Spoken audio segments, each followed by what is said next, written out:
Hello, good afternoon, everyone. I hope I'm audible. Just if you can someone just type yes in the chat box. From Atos team, please.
Jeet, am I audible? Yes, Pranay. Yes, Pratik, it's audible. You can start. Okay, fine. Thank you very much, everyone, for joining this webinar on cloud security. I'm Pratik, and I have along with me Jeet, and we are from Institute of Information Security, a training arm of Network Intelligence India. And we are into cybersecurity for more than 20 years now. And today we will be taking care of the cloud security and how the entire cloud infrastructure is all about and what the latest breaches were and how the cloud is going to grow over the period of next 5 to 6 years. Okay, and what all major breaches were there and how it is happening and how everyone is adopting on cloud and why it is happening. Everything will be covered in today's webinar. Okay, so you all must be knowing that the entire like all the organizations are adopting cloud, and since the pandemic has begun, we all have moved on cloud, and the everyone is trying to migrate on the cloud, but there are a lot of security aspects around it, and you must have seen a lot of breaches around it, be it Big Basket or Grofers or Equifax for that matter, and latest being the Air India breach. Okay, so a lot of people have started adopting cloud, and the security has become very important in it. So what we would be doing is taking you through the entire cloud infrastructure, how it is, and how security plays a very important role in defining the entire cloud infrastructure. So be it the policy for the cloud or while migrating, how the entire migration takes place, and how if you have misconfigured your cloud could lead to a breach. And of course, there are certain regulatory compliances which we have to meet to secure the clouds or the data which is residing on the cloud. To give you an example, there is a regulatory compliances with respect to RBI, which mandates all the payment data which the transaction happens should reside in India as per the Payment Settlements Act, right, 2016. So in this, a lot of compliances have to be seen whether the transaction is residing in India, because a lot of banks and a lot of payment aggregators have adopted cloud as their infrastructure. Okay, right. So to have that, a lot of big cloud service providers have also taken their data centers and migrated it to India, and now keeping all the data with respect to all the transactions and everything in India. So this was just a small example as to what the regulatory compliances plays an important role in this cloud security and cloud migration as well. Okay, you will see all the nitty-gritties of how cloud works. How, I mean, not exactly how working, but how security will be working around it. And since all you all know that in the cloud is going to be the next biggest thing, it is predicted that till 2027, 28, with a CAGR of more than 15%, the cloud in space is going to be more than $800 billion over the world. So security becomes very important, and you all know how and why it is important. Okay, Jeet is here. He's our trainer as well as a cybersecurity analyst at Network Intelligence India, and he has been working on various projects and been teaching cloud security for our students. So majorly they are from the professional background who wants to upgrade their skills in the security aspect, and that too in the cloud space. Jeet, over to you. You can cover all the points, and in case if you want to show something, then that also we can cover. And at the end of the session, we can take few questions on that, and let's see the crowd understands and how we can take the cloud infrastructure and security ahead. Over to you, Jeet. Oh, thank you, Pratik. Thank you. Okay, so I think Pratik has given the intro about myself. So just I want to talk about a little intro. So myself, Jeet, as Pratik told, currently I work as a training in Institute of Information Security as well as in network intelligence. So these are my skills and these are my certifications. And I have created 2 courses here for our internal, that is cloud security and DevSecOps. So that is about myself. And yep, I have given training both internally and externally also for government organizations also. Yep, so these are the that is my intro. And Ajanta is today we are going to talk about, as Pratik already told, we are going to talk about the risk assessment and in terms of an application, how well this application is integrated with the DevSecOps. Okay, we'll talk about in real-time case studies what we have come across in testing different applications. Okay, I believe everybody are aware, like the different cloud providers are there. It's not that you have only AWS and Azure, which is in place, who gives cloud environment. Okay, basically you have DigitalOcean and many cloud vendors. Okay, or cloud providers you can talk about. Now, what happens is this team or the cloud providers has to maintain set of what do you call ISO audits or some certifications. Okay, every company will have that. But still, if you see here, if misconfiguration either from the client end or from the vulnerability which is present in the provider will lead to the attacks. Okay, and if you usually see here, all these attacks, it is almost like 150 million or 100 million. Okay, the data breach has been discovered. Okay, so ultimately what happens is, like, one example I can say is a API will be there, like for example Kubernetes API, which might be present in your application in your cloud environment. Okay, so it might be exposed. Okay, so if somebody is able to access that particular API, he might come inside and he can deploy some missions and or he can extract the certs. Okay, so these are the different methods or ways they will try to attack, or they have been implemented in current scenarios. And one more thing is the malware kits which is present. It's not only present in your on-premise environment. Now they are hosting it in your in a cloud environment also. Okay, because sometimes what happens is you might have some restriction. Any request comes should have come from uh, the Amazon server or Amazon network, right?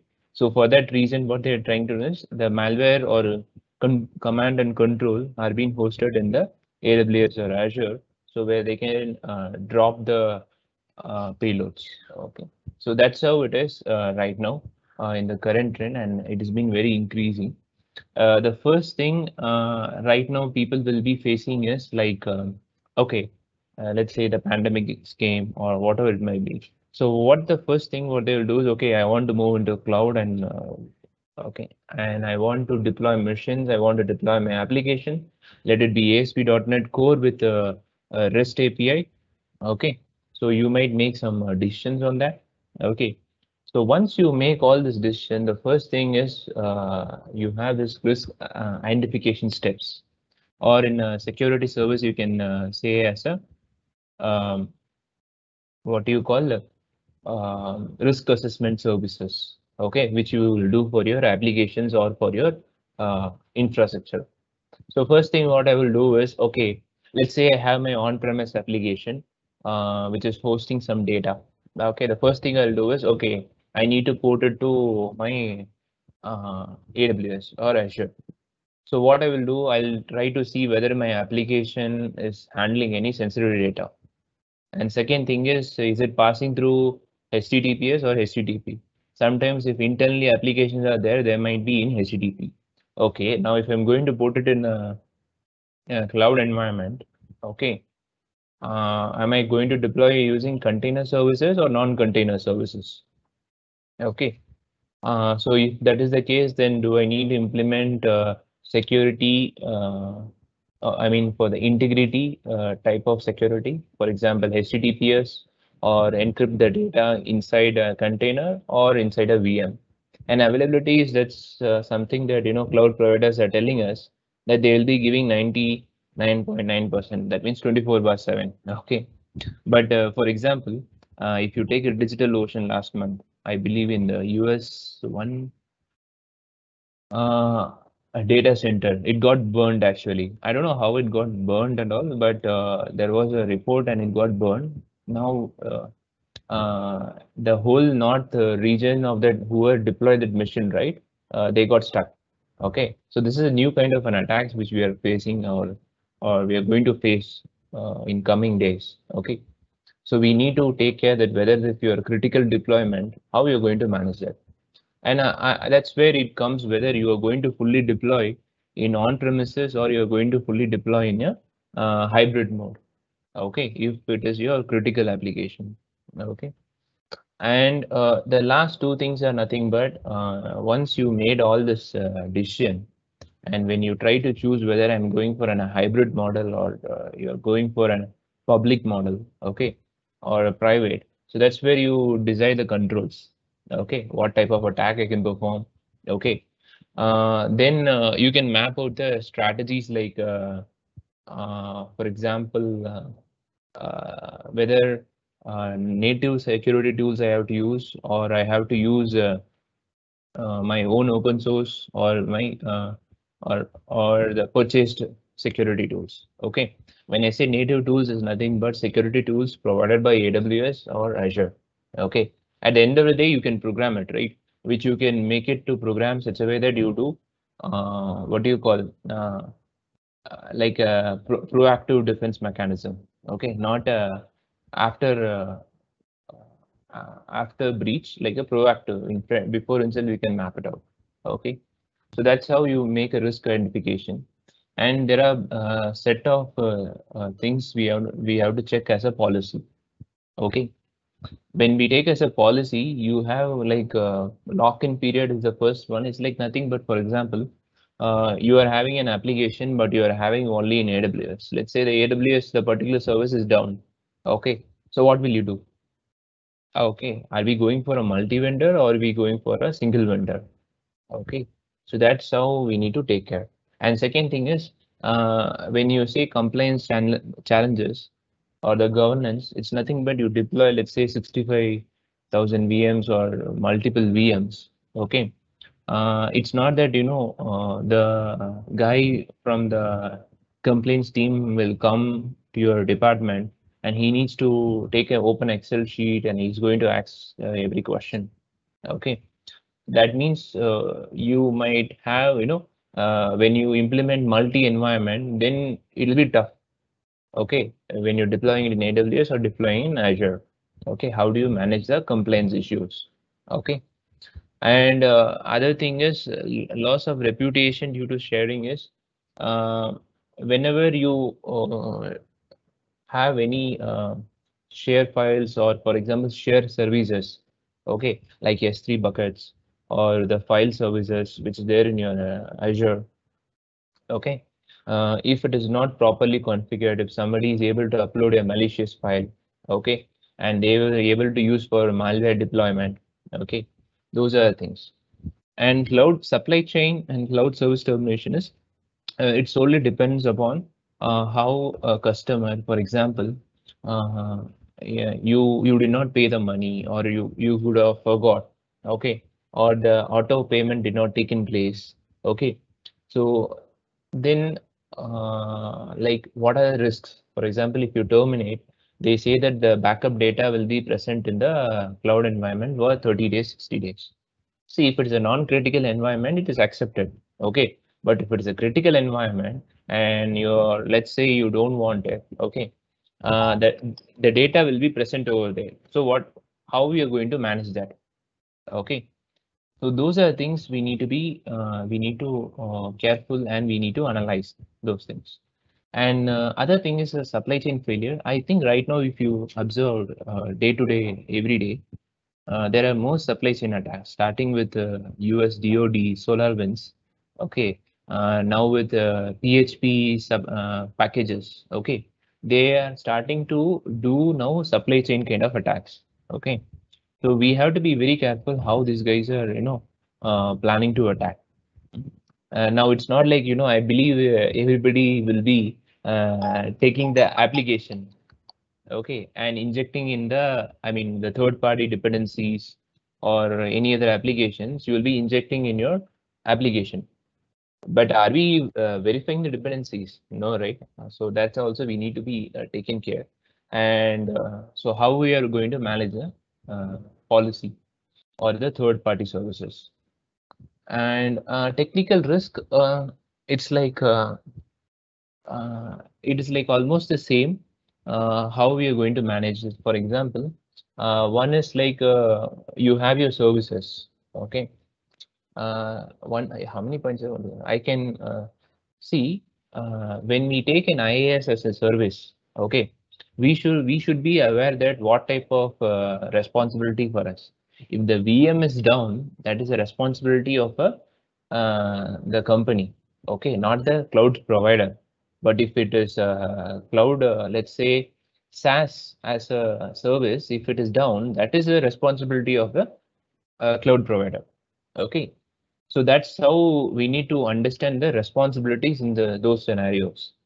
And other thing is like isolation failure and CP cloud provider malicious instead is nothing purely on your cloud vendor.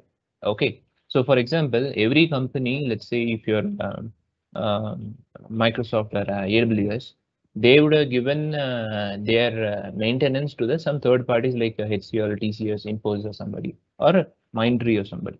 Okay, ultimately the face will be Microsoft or AWS. Okay, at the back end, if you see, third party will be involved.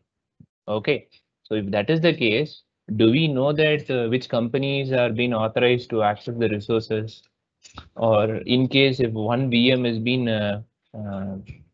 what do you call breached or in one particular environment, how do we manage? Okay, is it let's say the south region has been breached, okay, of AWS?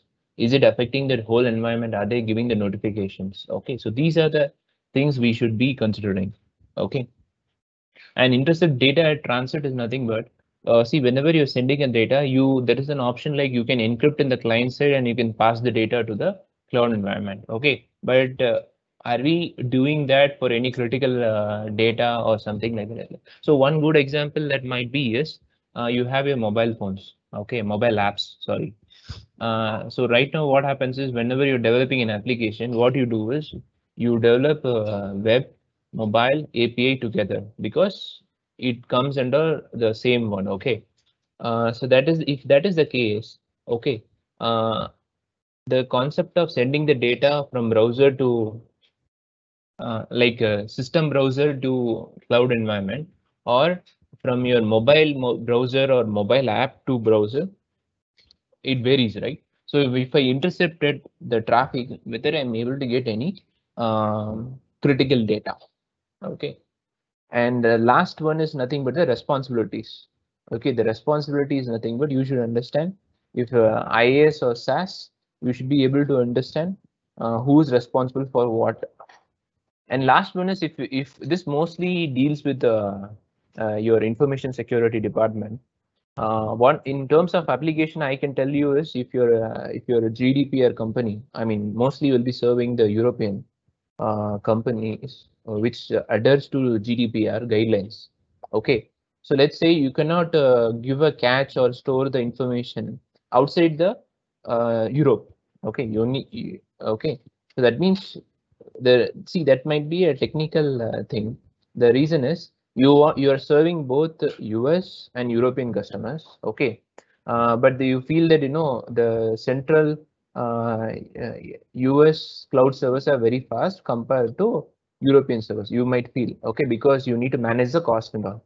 Okay, so that time we have to make sure that when we are deploying any CAT servers or anything, we have to deploy in the European region also, not in the US region. So that means where this comes into, if your application, you're developing an application, okay, in the design phase and architecture phase, when they are making a design, right, which will be the shortest route to reach your application and all. So you'll be making all those decisions over there. Okay. And other thing is, if the backup is there, this is one more thing. So if it is in Azure, let's say if the backup is there, that will be there for some 7 days or 8 days, because it will be soft deleted, not it will be hard deleted. Okay. So if the backup, if then means you can recover the backup. So if that is the case, then we should know what is the policies, how who's the person who's going to delete that. Okay. And if we are going to recover, how we are going to recover. Okay. So these are things we need to taken into consideration. Okay. And regarding securing applications, see, this will be your kill chain. Okay. And again, I'll tell you, cloud security or cloud application attacks, your cloud application attack will be always the same.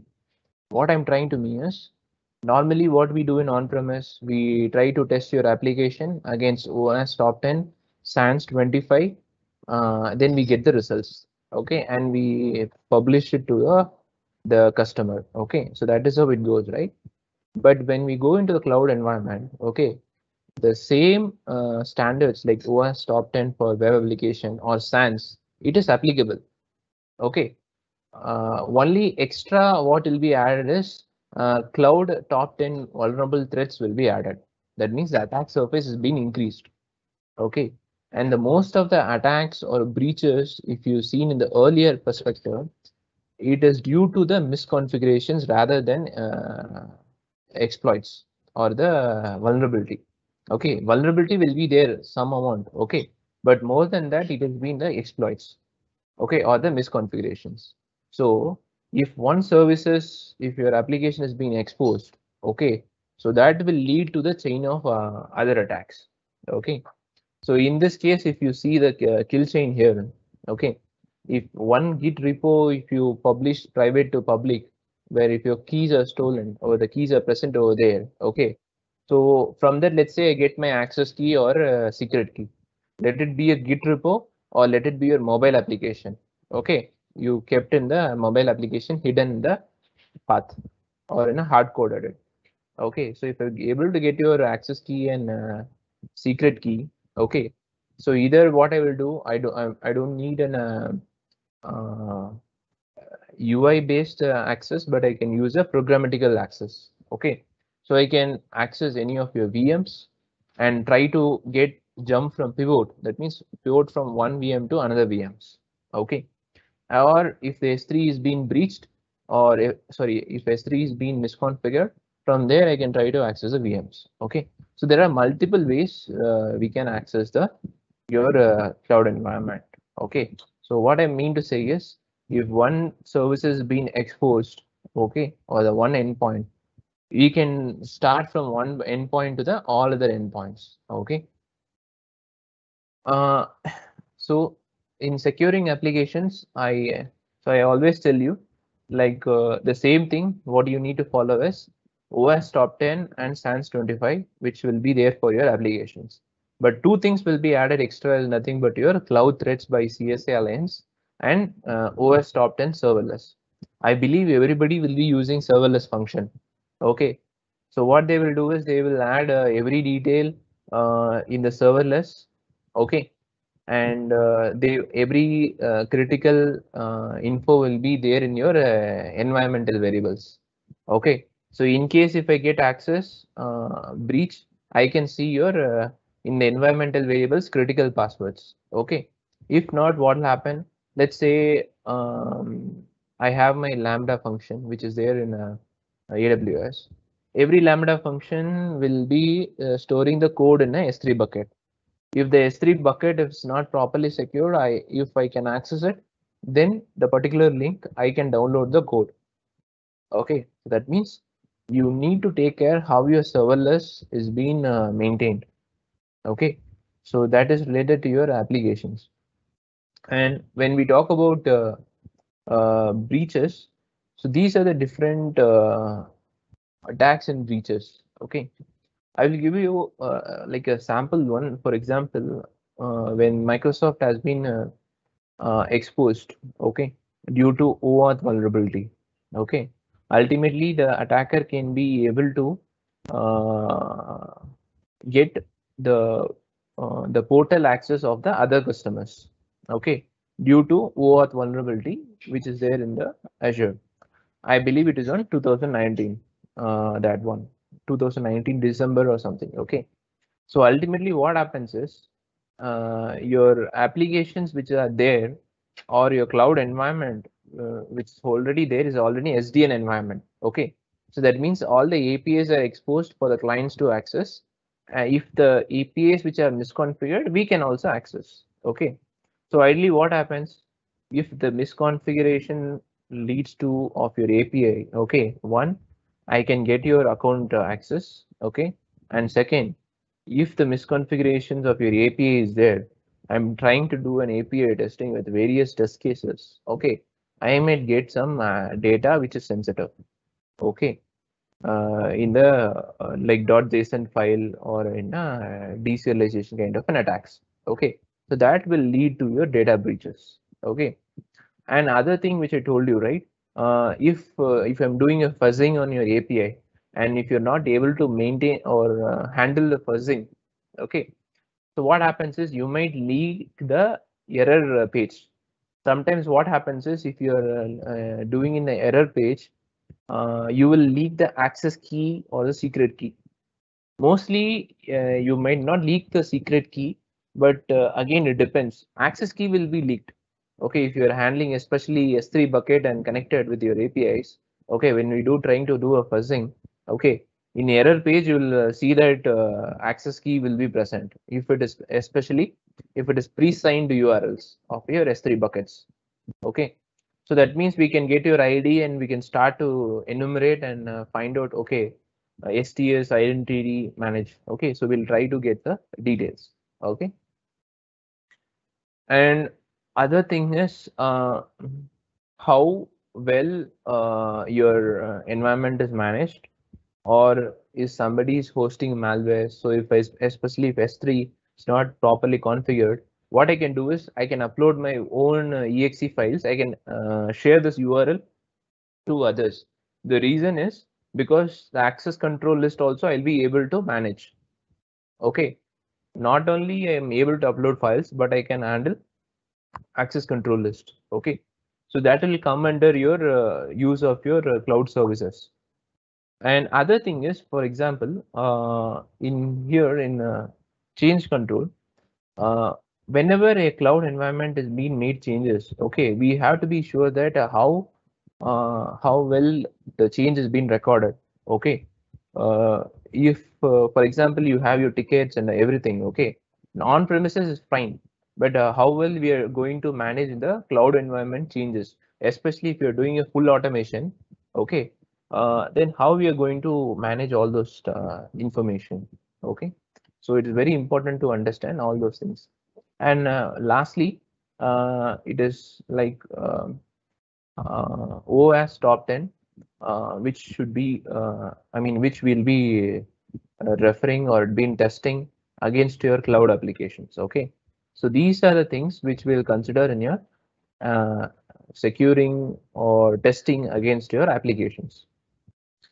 There is a one more part in this which comes under your DevSecOps. Okay, but we'll see the DevSecOps at the end, which also deals with your cloud application. Okay. Next is operation management. I believe everybody here will be aware on this.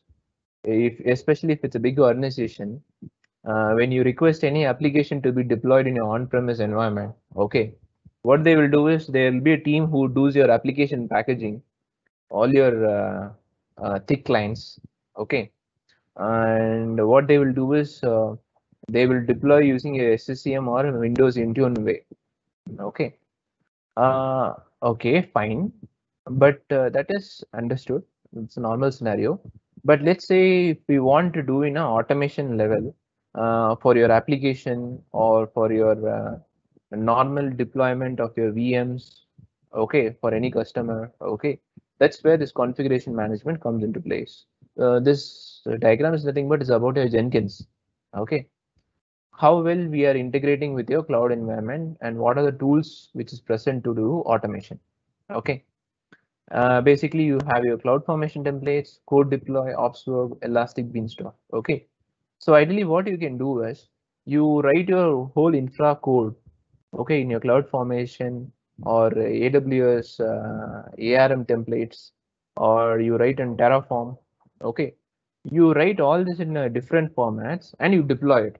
Okay. Now, what I'm trying to say here is before when we are trying to do security testing, we test only the hardware which is hosting your application. That means we test your servers which is having your VM and all. But now what is happening is you have your codes, okay, the deployment codes, which is in a infrastructure as a service or infrastructure as a code. Okay, now I need to test against them. So what you will do is you will store the username and password in your environmental variable or inside the code, and you will try to access some services.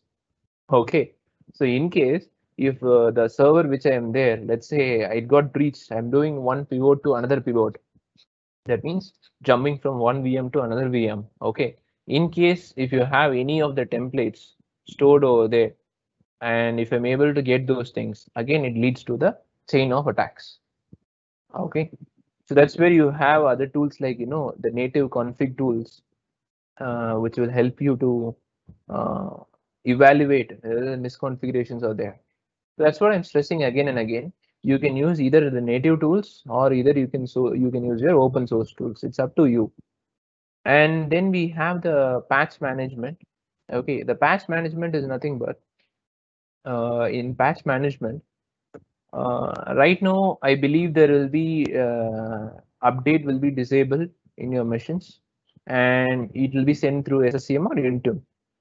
But let's say if it is in AWS or Windows, then it is easy for people that they will host SCCM template VMs, and they will push for your cloud environment. Okay, fine.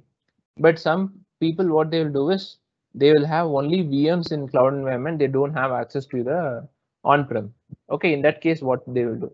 Okay, so there will be two scenarios. Whether you deploy one update server there to deploy your, update your VMs, or what you do is use the online services which is provided by Microsoft or AWS to update your VMs. Okay, so you will come across these two scenarios.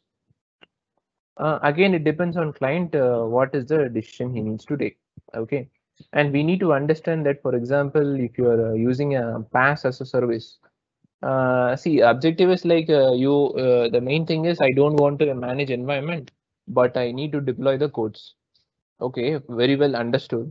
Okay, you deploy your codes, but we need to be make sure that when we are deploying the code over there, we should know the life cycle, how when this is getting updated. Okay, because if you are not able to calculate that, what happens is the patch which is applied, okay, can break down your machine, okay, or break down your application.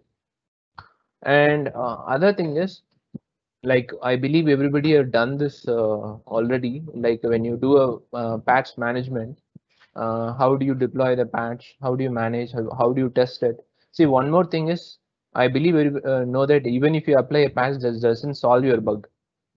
Okay, the patch itself will introduce a bug, another new bug. Okay, so we have to be careful in that how we manage your VM baselines. Okay, so that means when we want to do patch management or security issues, we don't need to do everything in a manual manner. We have tools like either you can use Lambda or native tools, run against your servers, okay, and check whether what are the misconfigurations or what are the policy violations are there. So that means you should write a YAML policy file if it custom to your company, okay, or what you can do is you can export the from the providers and you can run against your applications, okay. So by this, what you can do is you can manage your patch management or deployment. Okay. So mostly what happens is if you are in a Microsoft services, you will be using that MSRC. Okay. If you enable them, you can automatically update your machines or services. Okay. So that's the one more thing. So you can usually go and see for the patch. I think AWS vulnerabilities. Okay, in AWS vulnerabilities, you'll know that what are the machines are vulnerable. Based on that, you can try to map the patches and apply the same. Okay. So these are the different places where you can look for the patch management. And other thing is like your change management, how we are going to manage. So for example, let's say I have made my bucket private to public. Okay, so if I'm making my private to public, okay, so let's say I did not inform the client, okay, but what happens is during a security testing, they were able to find out, okay. So if there is a change has been happened, how are we going to manage that? Okay, in terms of cloud environment, okay, is there any separate cloud teams are there? Because here when you go to cloud, okay, you cannot say that there is a separate DB team, separate network team and all. Yes, they will be there, but it's a kind of an SDN kind of environment, right? Or if it is in a full line automated, okay, if it is a DevOps or dev environment, let's say they deploy everything in an automated manner. Okay, so in this case, if some changes happen, how do you going to make changes?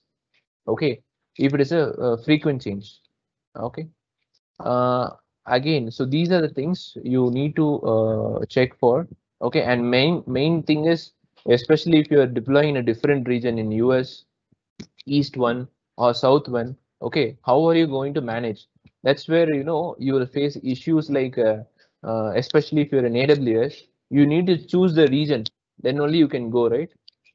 So how are you going to manage if any uh, um, deployed resources are there which is not managed properly? Okay, if it is in different region or it is given access to some third-party providers. Okay, so those are the things which you need to take care in your change management.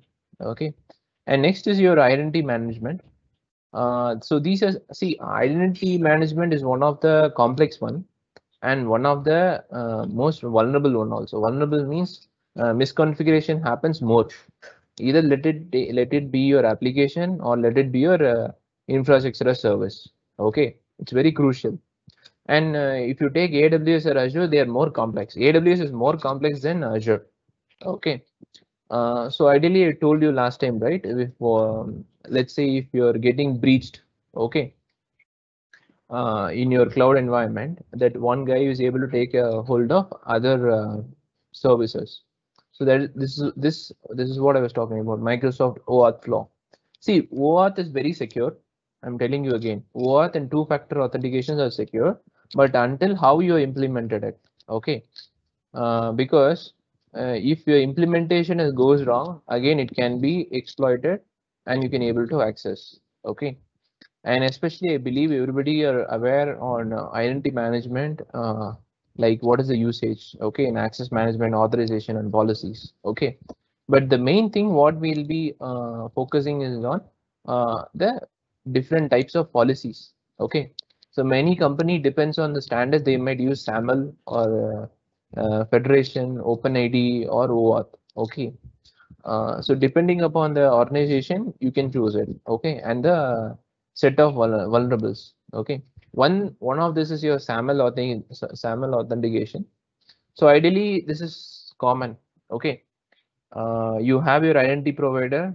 Okay, and you have like your Active Directory or something, and you have your browser and which service you want to access. So ideally, if I put username and password, it will tell me that okay, Jeet can have access to 5 particular apps which is given by admin. Okay, and the verification will be done by your Active Directory. Okay, so this is one of the other complex one. So normally what happens is in AWS, you don't have proper AD structure. Okay. So in case if you are having a Microsoft AD, okay, what you can do is you can give access. Okay. So ideally, if you see here in this implementation, so first if I log into Azure environment, I have given access, let's say in my access panel, okay, I have one more app called Microsoft Amazon. Okay. So if Amazon is there, if I click, what happens is it first goes to the Amazon. Okay. And then what will happen is it will check with your my SAML, okay, SAM or my identity provider, which is synced with your Azure Active Directory. It checks whether this user is valid or not. Then he will give me a temporary token for which services I can access. That means EC2 instances, EBS, or S3 services. Okay, based on this token, I'll be able to access the services. Now the question is, when you have multiple complex environment, you should not give over access also. Okay, while giving the policies, whatever you make for the users, right? See, when you see this kind of an environment, okay, ideally you might think that okay, Azure identification or the portals should be security higher for your IAM users, whereas here we no need to check much because we are verifying it. No, that's not the case. See, when you're giving the access policy services, right, for each user, in case if you mention any wildcards, okay, you're giving over permissive actions. Okay, so that's why whenever you go and check for any AWS services, we need to make sure that when we are giving any access, we need to check for example, whether you have any SSL certificates are there, okay, or any edit policy, unauthorized edit is there, okay, or SSH keys, okay, and access keys especially, okay. For example, some access keys might be given 30 days or 40 days, sorry, 1 year access, and let's say if it has been compromised, okay, so if that compromised is there, compromise means let's say old keys, okay, you might not know whether it has been compromised or not unless until if some changes are made in your environment. Okay, so if it's more than 1 year, why it is there for 1 year? Okay, it's been accessed by anybody or not?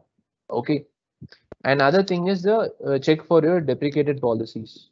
Okay, so these are some scenarios which you will come across or which you will see in your AWS environment. Okay, so so I request, and one example I can tell is when we are accessing that AWS, right? So what had happened is one user, let's say I'm applying 10 policies, sorry, okay, 5 policies to your AWS user. Now what happens is I apply 5 policies, but I'm not using, let's say each policy will have their own versions. Okay. Now what happens is I am giving the version 1 is the policy which has been assigned. Now just a question to everybody. So if this is the case, the version 1 is being assigned to my policy. Okay. Is it possible to escalate to the version 5? Is it possible? So if I am being assigned 5 versions and I'm using the only the version 1, okay, currently which is being applied, okay, is it possible that in case if an hacker is breaching your application or getting access of your IAM, can he raise that version 1 to set it to version 2 or version 3 on his own? Okay, so yes, it is possible. Okay, the reason is there is some commands like set default action, something will be there, version details. If that has been allowed in the version 1, okay, so ideally what he can do is he can escalate from version 1 to version 5 or version 1 to version 4. The reason is you have to enumerate all these policy documents to identify which gives him the maximum access. How will I know maximum access is in that action and resource and management, I'll get all wildcards. Okay, so that is how I'll come to know that the access policy has been given. Okay, cool. And other thing is like your cloud compliance automation. Okay, what are the things we'll check for? Okay, one is your network assessment and normal is your questionnaire mechanism. Okay, so you do pen test, application, network security, and all this stuff. Okay, we need to check what are the different types of attacks. We are getting the report from everybody. And audit assessment means generally still we have this checklist, but still by going forward it will be reduced much. Okay, so that's where the questionnaire will comes into play. Like you have this consensus assertive assessment initiative questionnaire which is released by CSA. Okay, you can use these guys to ask. They have given some templates. Okay, like CCM Excel templates where you can. There are 2 templates. One to yourself or the vendor can ask the cloud provider. Okay, another checklist for the third party vendor who is doing an assessment. Okay, for any client. Okay, so there are 2 checklists which is given. Okay, so the main automation in terms of cloud automation, I can tell you is your Microsoft Azure. Okay, in Azure, what they're telling is you have your data collections and storage account. Okay, so what is happening is in the data collection and storage account is you have different types of policies which you can implement and you can set notifications. Okay, so what this policies will tell is, I told you like before, right? Update is not there, patch is not present, misconfigurations are there. Okay, so what I can do is under this any of these subsections, okay, I can configure those policies or PCI DSS, HIPAA, and I can mention the notifications. Okay, so it will automatically run against your, let's say 100 or 200 resources, and it'll give me a result that, gee, see, this is the list of machines vulnerable and non-vulnerable. Okay, and that's where I can find out, like, see, these are the different policies: system update, OS update, endpoint protection, whether disk is encrypted or not, or network, whether it's allowing all traffic or allowing only particular traffic. Okay, OS vulnerabilities, is it updated to the latest, or any CV is being current CV is active. Okay, to any application or to the server. Okay, so these all things we can find out. Another thing is, when in terms of in AWS, if you're implementing, you need to implement all the services. So that means what I'm trying to say is, even when you're doing an incident response in a breach scenario, You need all the services to be enabled to become an efficient analysis. Okay. So S3 bucket and version is nothing but each time if bucket has been accessed by somebody, then you should log that bucket information. Okay. So that's how we'll come to know that, okay, so these are the complaints. Let's say I do a query in my CloudTrail or Cloud config. I need to understand that, okay, how many machines are non-compliant or compliant, or who is accessing at this particular period of time. Okay. So all this I can do in the AWS config and AWS CloudTrail. Okay. Using these various tools. So that's where it comes into play, whether the company is using a native tool or either using a open source tools. Okay. And that's where this companies what will do is instead of not relying on either AWS or Azure, they go for the third party providers who are called CASPs. I think you might be aware on CASP solutions. So what they do is they will deploy either three models, reverse proxy, host, or API based.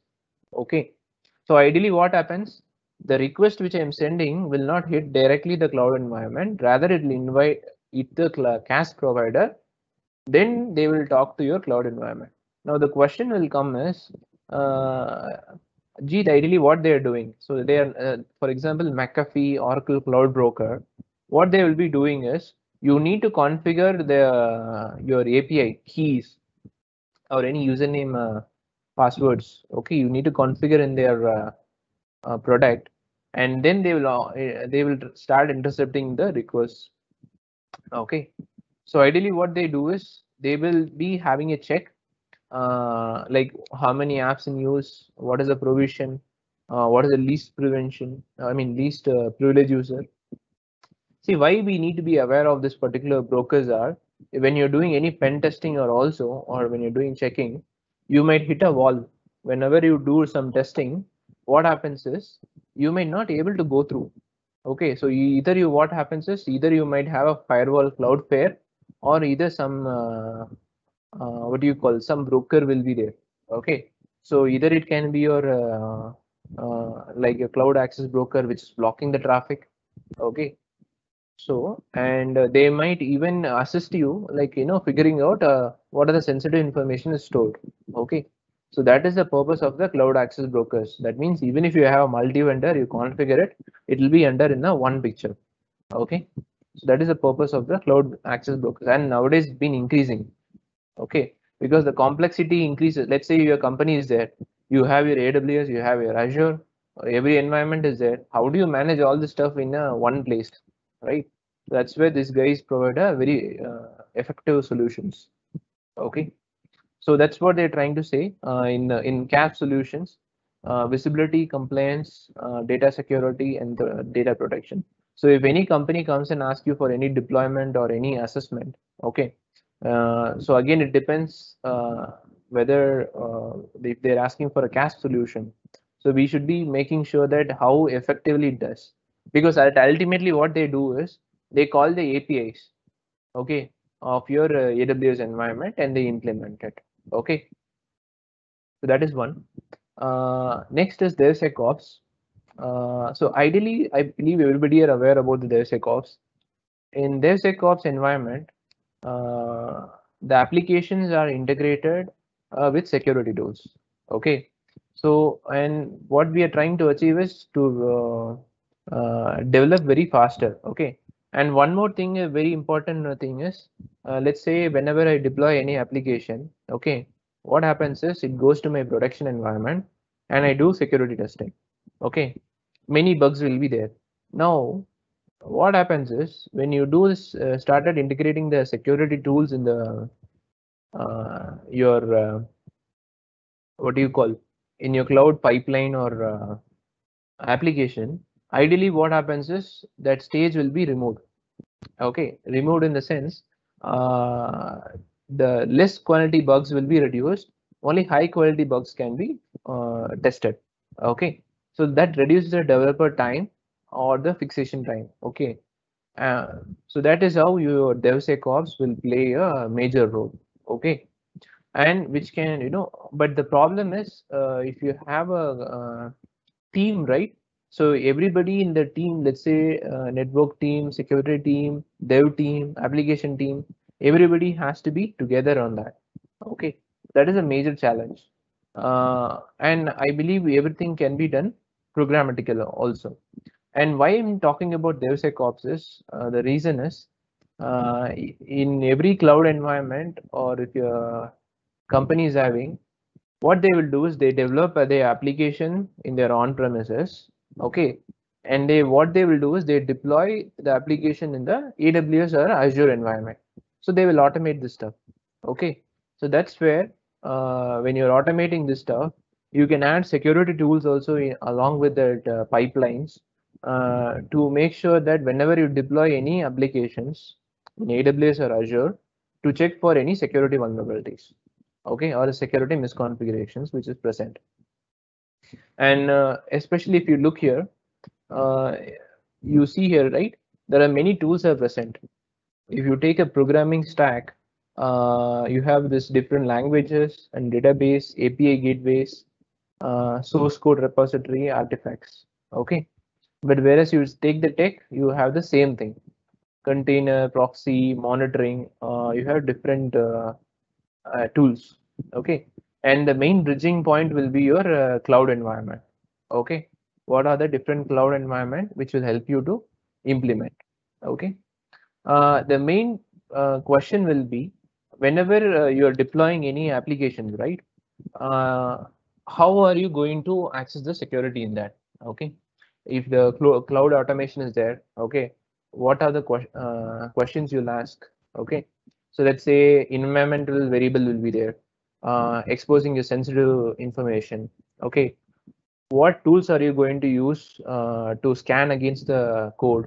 Okay, and which are the teams will be present? For example, you deploy all the different tools which is there. Okay, so which team will be the best team to manage all those things? Okay, or help you on those? Okay, so that's where the question comes. Okay, whether if you deploy 15 different tools, that means the people who are there on the automation, right, can they manage all those things? Okay, and especially if you're doing a compliance configuration compliance, whether you're doing in a cloud environment or in on-premise environment, and how it is being managed. Okay, and finally, I believe every application right now it's all deployed using container. So that means you're using Kubernetes or container services in cloud environment or in your on-premise environment. So if you're deploying it, how will the API exposed by Docker or API exposed by Kubernetes are managed? Okay. So these are the questions which will be asked. Okay. And the main thing is in the pipeline. Okay. If you're adding in the steps, right, in the YAML files, in each step you're adding it, how well you're defining the environmental variables of the username and passwords, or whenever you're deploying your Docker, what happens is when you're deploying your Docker environment, right, you will be mentioning a crits. Okay, or what you will do is you will be deploying you using SSH. Okay, so are we deploying that sensitive info on that or not? Okay, so those are the questions. So this is one use case I want to talk about. Okay, this so basically this is what we came across. The use case is very simple. You have your HTTP service, you have your MySQL service, okay, which is your two containers. Okay, so what happens is they are present in the cloud environment. Okay, these guys are in cloud environment. And ultimately, when you deploy the container in the cloud environment, it is not mandatory that I need to make changes in my network thing. Only I need to look forward to implementing policies in my network security group of my VM. Okay, so that means the container PHP service will talk only with my database service. Okay, and my images, or if I want to make any new image, that can be downloaded only through the Docker registry. Okay, and other thing is the proxy is also implemented. The reason is I have two different applications which I'm using the same certificate to upload. Okay, and the DNS entry is nothing but I have my AWS DNS which is linked to my VP IP. That is nothing but my Elastic IP. Okay, so this is my use case. Now, this is a normal deployment of your application with container in cloud environment. Okay, so now what I need to understand is I have defined everything in my YAML files, whether which host file I need to share with my container and how much permission I need to give. But the problem is, if you see the problem, and let me make it full. If you see here, on this small implementation only of a real-time application, this many issues we face. Okay, one, the variables which is present in that VM, okay, has been exposed, and the shared folder which have been given to the container also is been exposed, because I made it as a public in a way that so that I can whenever I do backup of my code, which will be there in my shared folder. Okay, and all the mount options, encryption options I have given in my YAML file. Okay, and other thing is everything is given full permission. That means if I deploy that one particular container, the PHP or MySQL, the container is given a full access. So I think everybody are aware, right? In container, we can restrict internet access for one particular VM by giving appropriate namespaces. Namespaces are nothing but whether I need to give network access or not while deploying a container. So for example, for DB, it is not recommended to give internet, right? Why? Because it is enough to communicate with my PHP services. Okay. So now it's given full permission. Okay. And the architecture for load balancing, like let's say if any high request comes, the deployment was not done using a Docker Swarm or Kubernetes. If I deploy a Docker Swarm, I need to deploy an Nginx, which I need to maintain a server for the SSL uploading and for the connection, so that the cluster can maintain. Okay, and finally we had a serverless function. Okay, the problem in the serverless function is the input which is trying to give is a VM and password. Okay, to check whether the container is running or not. And if everything is fine, then we try to do a basic cron jobs test. Okay, so I'm giving my crits also. Okay, so ultimately, if you see here, there are so many issues when we are deploying in a small amount of what do you call the infra application. Okay, so this is the current scenario and the use case, and this is one architecture I pulled out. If you see here, generally, what is happening is if you push the code into the your dev from your dev to GitHub, then you put it in your Jenkins. Okay, then ideally you will store it in your GitHub.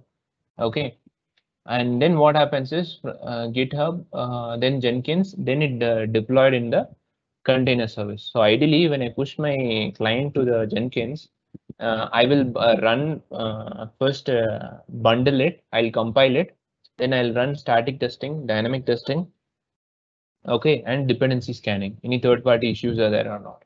Then what I will do, once everything is done, I will bundle it and I'll put it in a cloud environment in the of Docker Hub. Now, the production environment will be in my AWS or it will be in my Azure.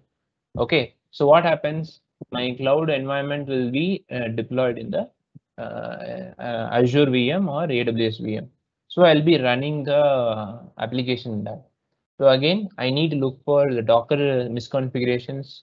And if it is not, if I'm deploying user Kubernetes, I need to look for Kubernetes services. Okay. And ideally, you can manage all these things. You have to integrate your SIEM. Okay. So either you can use Azure Sentinel or either you can use off-premise environment SIEM. Okay. That means you need to implement connectors. Okay. So ideally, if you want to implement full DevSecOps, okay, with the help of a cloud environment, so you have to deploy all these many VMs, security services. Okay, and again, I'm telling you, whenever we are deploying all these VMs, right, in cloud environment, your application, along with your application, the attack surface only will increase. Okay, let's say normally you have one attack surface, like for example, application OS top 10. Now, when you deploy it in cloud environment, you will have top 10 cloud attacks. Then if you're implementing serverless, then you have to look for top 10 serverless stack. Okay. And you have to look each and every tool which you're deploying, which has been cloud integrated or not. Okay. So that is how, you know, the cloud application and DevSecOps are being integrated together. Okay. I believe given yep overview. Anybody is having any questions on all the slides? So mostly what we dealt with is like all the misconfigurations in a boss or the checklist for risk assessment. I believe we have covered almost risk assessment services in as a security service, then DevSecOps and cloud automation, security automation, offensive and defensive. Okay. 1, 2, 3. Yeah, almost we covered four different services. Okay. So anybody is having any questions on any of the services? On DevSecOps or application security or infrastructure as a security? Any questions, any doubts based on any scenarios?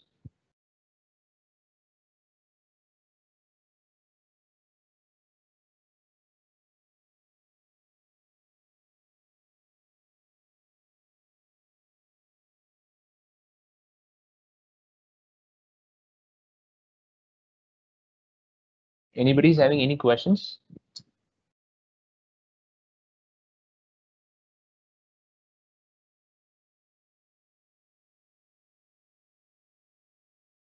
Any questions or any doubts on?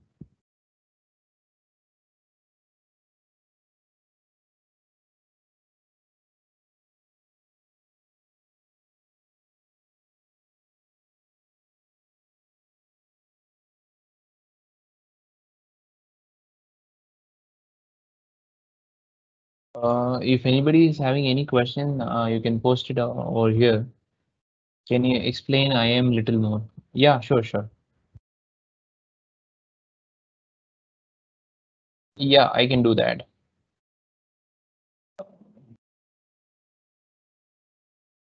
So in IAM service, right? See, in AWS, IAM is not properly structured.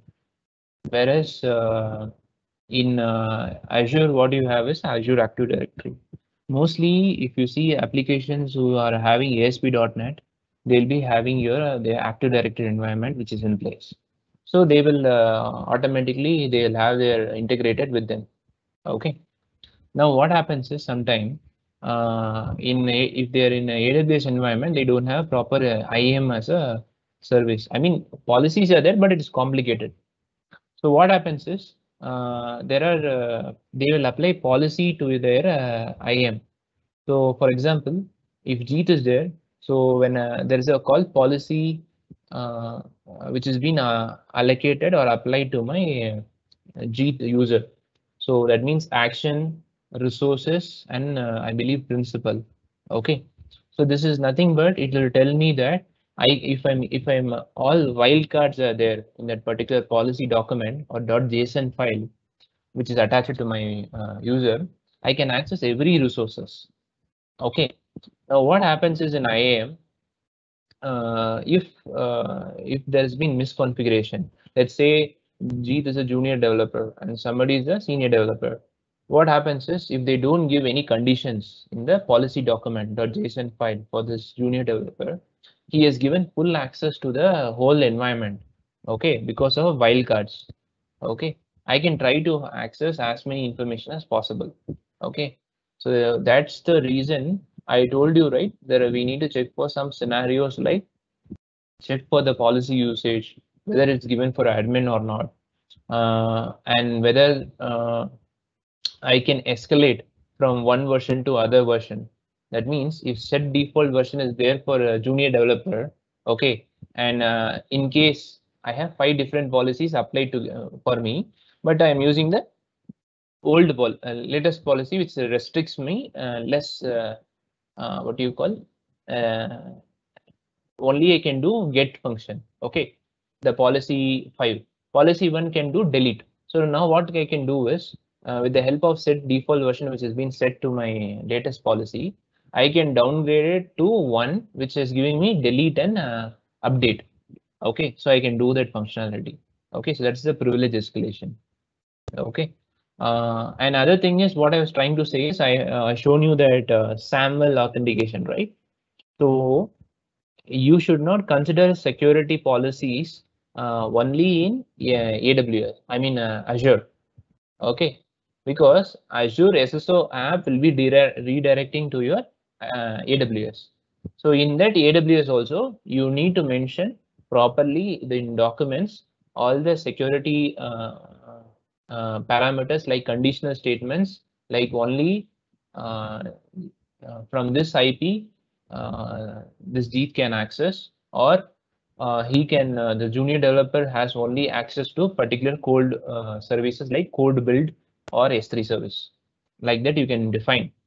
Okay, I hope I helped on that IAM issue. And second question somebody asked me is once again, explain between application DDoS and IaaS services. Service model. Application DDoS, it is normal only.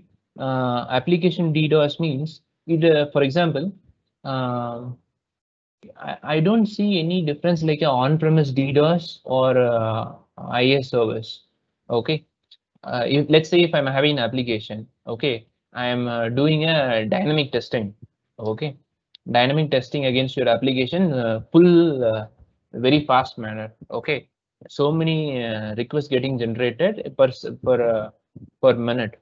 Okay, ideally what happens is in on-premise also the request will be handled by your WAF or by your API gateway.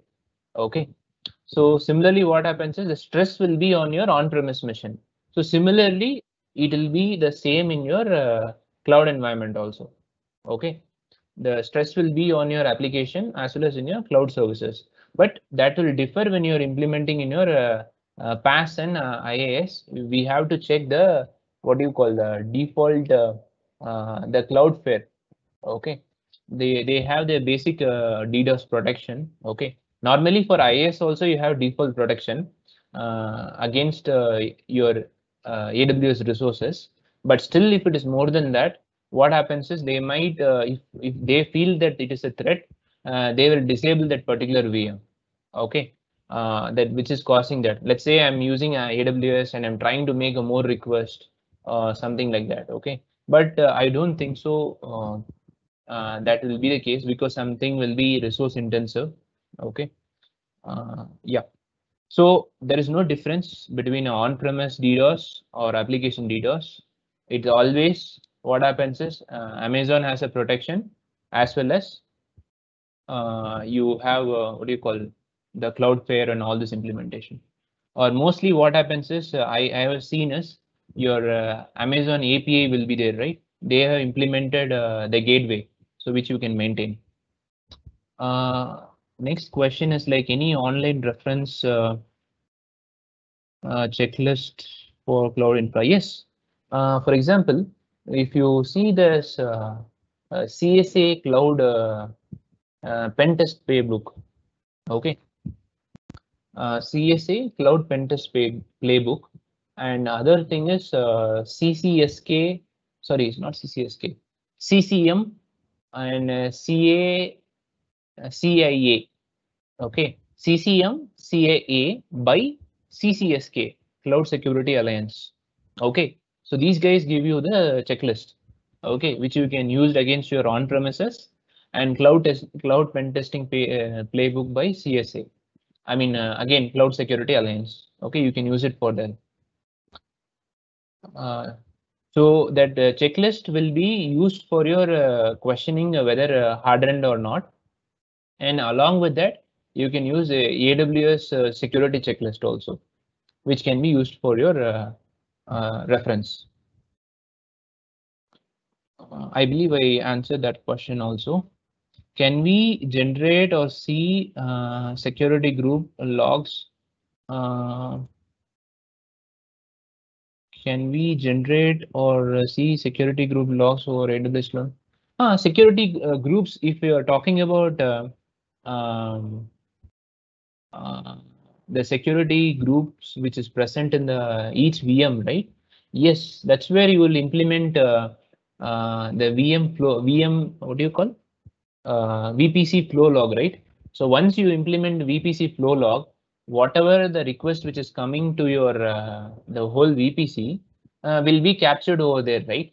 So it doesn't mean that you need to capture for that particular security groups. You can enable VPC security groups, VPC flow log, and automatically whatever the request comes for your VMs, you can put it in the CloudTrail. And from there, I told you the log queries, right? If the, let's say if the particular VM is there, okay, you need to make one query with substituting wildcard for multiple IPs. Okay, so when you run that, okay, automatically for each IPs you can gather the information. Okay, so you can implement VPC flow logs for a whole environment to gather information. I hope I answered that question also. Any automated, one second. Any automated tools for collecting AWS network architecture artifacts? Cloud Mapper. You have a tool called Cloud Mapper, right? You can use it, or you can use Prowler also. Okay, Prowler and Cloud Mapper. Okay, you can use those tools. Can AWS WAF be used as a network firewall over a cloud environment? WAF in the sense network firewall, I would suggest that you can implement two layers. For example, I told you already, right? You have already your Cloudflare or CloudFront, which is given by AWS. So it's better to implement CloudFront for your whole infra, okay, and WAF for your application, okay. Sometimes what happens is if you have your application gateway, okay, API gateway, if it is there, sorry, API you implement using API gateway, okay, because we cannot put every firewall, because again comes to your cost, right, for implementation. So you can decide whether you want to put a CloudFront, which can manage your network kind of a traffics, okay, or what you can do is you can choose a choice, implement your WAF, okay, like your API gateway and all, okay. Then what you can do is along with this, you have your VPC and security groups, right? Implement security in that level also, na? Because when you deploy VPCs, you have internal VPCs also, right? That will almost block almost all the traffic, because only public VPCs which is there, or the machines which is there, can talk to your internal private VPCs. Okay, so I believe that CloudFront should be implemented for your infrastructure level, and it is better to segregate for your cloud environment application implementing API gateway, okay, if it's for API, or implement your WAF, Amazon AWS WAF.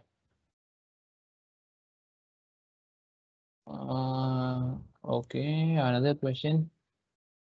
Is cloud especially in cloud, especially Azure Security Center, does VA happen automatically? If yes, then what is the role of security analyst? I agree completely. I agree on that. But that is the future, because yeah, see, I completely agree on that. Again, that depends on organization, because not every scenario, I believe security center can reduce your work 40%, okay, on VMs, on the configurations and everything, but still the process and other things we need to look for, okay. But yes, it reduces, and ideally what we need to do is we have to move towards the security automation, Okay. The more thing we can focus is on high quality bugs. Yeah. Again, for example, if you're creating that VA happening automatically, right? Then somebody should, if the guy who's knowing the attack only can create that VA first of all, the templates. Okay. If he's not able to create, then dev team will be there. Then he has to guide the dev team to create the VA. Okay. The templates. And other thing is, it cannot be constant also, because each time that it updates. Okay. So ideally, what happens is, the security team has to be working with a vulnerability management and dev team continuously to manage the security. Okay. Now it's like separate, right? You deploy everything, then you come back, then we check, we do. Going forward, it will be integrated. Okay. So that is how it will be. And one last question I got from somebody. Private cloud, especially security center, does. Okay, okay, it's the same question. Okay, okay, cool. Cool, then I believe I answered all the questions which has been posted, and I hope that I gave the yeah, I think it's all questions done. Okay. So so is there any questions, anybody?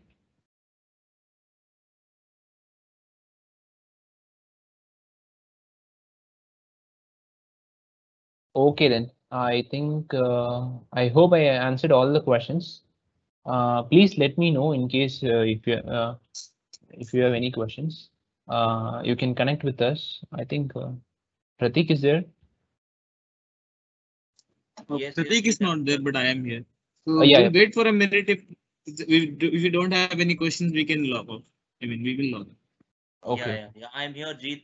Thank you very much for the great session. So I think you have covered entire aspect of cloud, how it works, and a lot of questions also from the clients. So in case if like it's for the participants here from Atos team. So in case if you want to learn in detail, so we have actually a pure 3-day course on cloud security, wherein we take you through the entire setup of how exactly the cloud, like Jeet has mentioned almost few of the things here. So you can learn this in detail, and it's a comprehensive 3-day course, and a lot of hands-on activities would also be demonstrated in that 3 days. So in case if you want to learn more, you can join our courses. We will share it internally with your team. You can go through it, and you can come back to us. And anything with respect to cybersecurity, you can come back to us anytime. We are there available. You can get in touch with Pranay, or internally you can get in touch with your team, Rashmi, and she in turn can get in touch with us for any of the training related aspect. So be it any topic with respect to cybersecurity, we can cover, and we can take you through the topics. And yes, any other questions? If we don't have, we can, I think, close the session.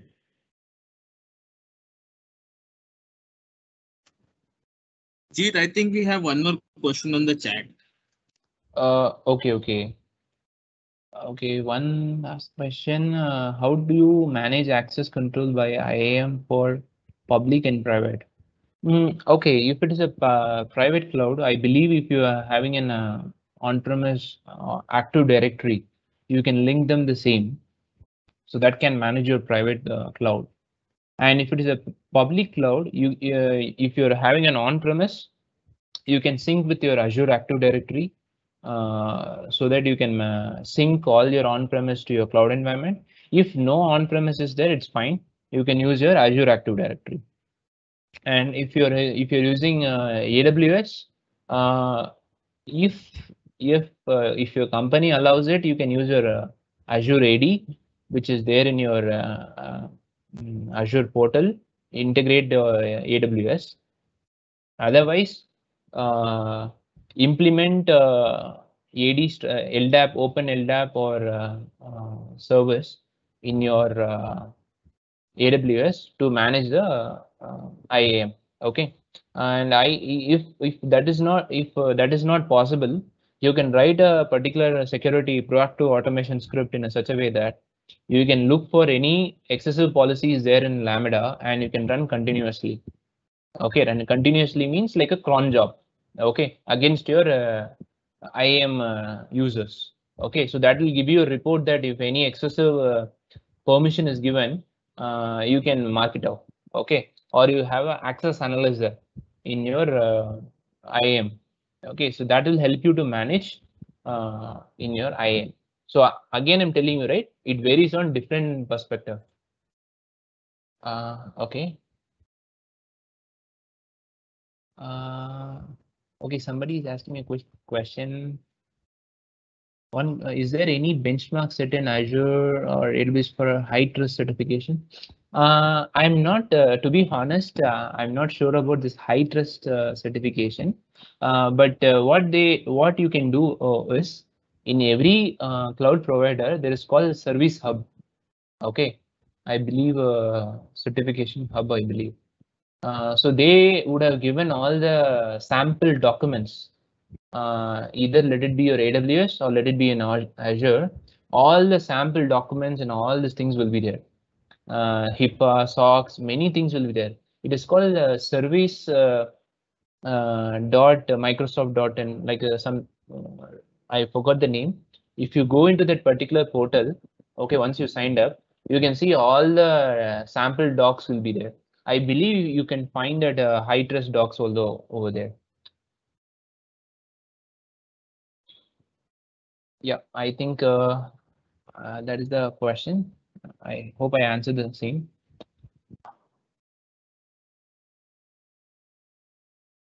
Yep. Over to you, Pratik.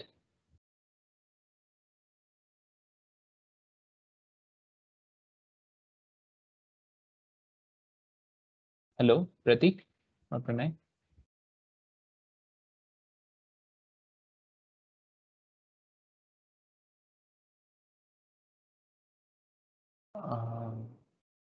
Yes, Jeet, yes. Yep, it's done. Okay. We'll wait for a couple of minutes, and if in case if we don't receive any questions, then we can log off. Okay.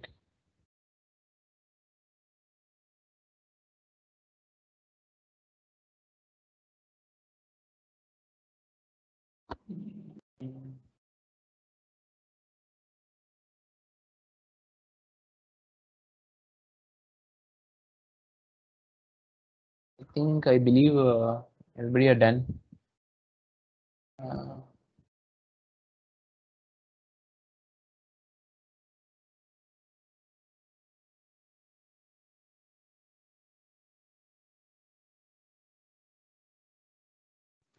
Okay, fine. Thank you very much, everyone. Thank you, guys. Thank you so much. Thank you.